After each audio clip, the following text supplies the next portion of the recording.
Sa ulo ng mga balita sa Pangasinan, higit 2,500 na mga magsasaka at MSME sa Pangasinan nakikinabang sa kadiwa na Kapitolyo.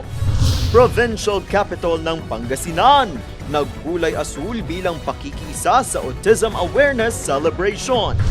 At river rehabilitation at flood mitigation sa Parungking River ng Calasiao, laking ginhawa para sa mga residente.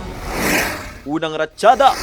Patuloy sa pag-arangkada tuwing Biyernes sa Capitol Grounds sa Lingayen, Pangasinan ang kadiwa na Kapitolyo. Mabibili rito ang iba't ibang mga produktong alok ng mga magsasaka at mga maliliit na negosyo sa probinsya. Mula ng simula nito, aabot na sa higit 20 million pesos ang kabuang kita sa mga ibinebenta. Nasa higit 2,500 na mga magsasaka at mga MSMEs ang natutulungan ng naturang programa. Bukod dito, patuloy rin ang pag-arangkada ng Kadiwa on Wheels na Kapitolyo na umiikot naman sa iba't ibang bayan sa lalawigan para sa parehong hangarin.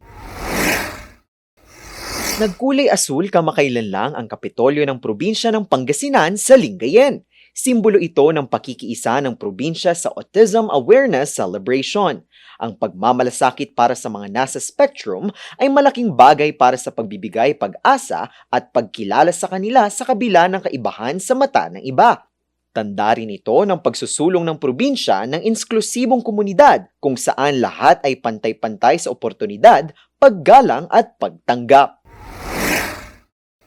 Ang dating maduming ilog ng Parungking sa Calasiao na kung tawagin na nga ng iba ay kanal, sobrang daming kangkong, sobrang daming matataas na damo, sobrang daming basura. Kunti lang bahay dito. Nung siyempre nagkatayuan ng mga dumami ang mga tao. Dati kasi dito masukal talaga. Kasi yun ang problema sa residente dito. Pag time na umuulan, mas mababa ang agusan ng tubig. Ngayon, malinis na sa tulong ng river rehabilitation sa pamumuno ni Governor Ramon V. Gico III. Napakaganda po dahil meron tayong river dredging project. No? Uunahin natin dyan sa Agno River, dyan po sa Lingayen. Itinatag po natin through an executive order ang Flood Management Department or Unit ng probinsya ng Pangasinan na siya po ang titingin, mamamahala sa mga kailugan ng buong Pangasinan.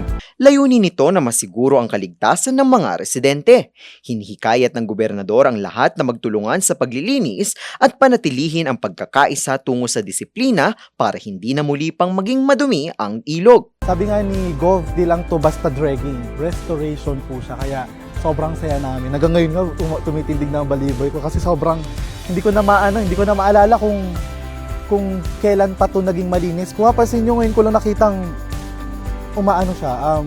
dumadaloy siya. So nakakatuwa. Ngayon ay maayos na ang daloy ng tubig. Nawala na rin ang mga basura. Malaking tulong daw ito para mapanatag din ang mga residente na hindi sila babahain tuwing may bagyo.